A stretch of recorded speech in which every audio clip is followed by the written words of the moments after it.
It may be warm now, but it'll be cold soon enough. Taft Price talks with our garden expert Paul James about what you can plant for cooler weather for 2 Works for You in the garden. Good morning, welcome back to In the Garden. And Paul, last weekend we were talking about, okay, it's starting to cool off a little bit as we move into the fall season. We start thinking about those cool season crops. And last week you were talking about planting these from seed, but you also hinted a little bit at transplants. That's right, the transplants have arrived. Cabbage, cauliflower, broccoli, okay, which are collectively known as cole crops. All right. Because, you may not know this, Taft, the German word for cabbage is Kohl, as in coleslaw. Really? I did not know that. Learn something new every day. Already learning things this morning, yes. So, these do much better as planted as transplants. If you Okay. plant it from seed, it's a little tricky actually. Okay. So, and they're so easy to plant. The best soil you can give them, if you want to amend that soil a little bit with a good composted product, that's great. These will take anywhere from 50 to 75 days to mature. Okay.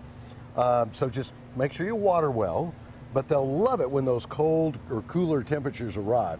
Man, they just really, really love that change in temperature. Watch out for a little critter, little white moth that'll flitter about, cabbage looper or imported cabbage worm. Okay. And she will lay her eggs on the underside of these leaves. The larva, a little caterpillar, will start chewing on the leaves. You can hand pick them Okay. to get rid of them. You can use something called BT, which is a bacteria, an old natural product. But other than that, they really don't require a whole lot of care and attention. Okay, and I know when we go to the fall, a lot of times we think summertime, how hot it is, how dry it is, and we're watering all the time out in the garden. But when we get to the fall, sometimes some folks, they kind of tail off a little bit with the watering. You're saying this is a perfect time, though, to keep these guys going. Make sure you keep that watering practice up. You got to watch the weather. You know, if we're going to have dependable rainfall for a day or 2 or 3, maybe next week we will, who knows. When it's really hot and dry, going to have to water these good, maybe once in the morning, maybe again in the afternoon. The broccoli, though, wonderful crop, and you get a lot of bang for your buck, because $2.49 for a transplant, you pay a lot more than that for and you'll get side shoots on these. Okay. Cabbage develops nice big head of cabbage, and then cauliflower, which Mark Twain called cabbage with a college education.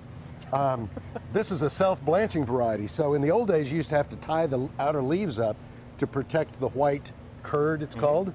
These do it by themselves, so you don't have to worry about that. That protects them from intense sunlight, and you'll have wonderful cauliflower. Wow. But what you need to go with the foods that you're going to prepare with all these, some herbs. Herbs. Sounds good. They're right over here. Okay. So here, Taft, we've got a bunch of herbs. Now, most people think herbs you only plant in spring. Okay.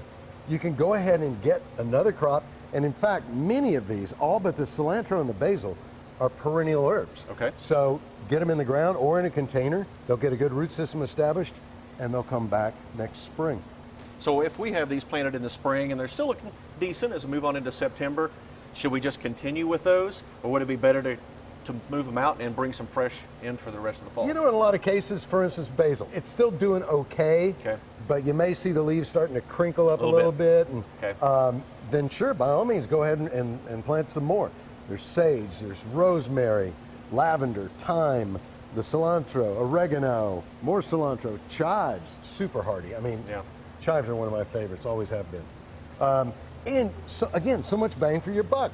You go to the grocery store, buy one of those little clamshells for $2.99 with about 4 sprigs of herbs.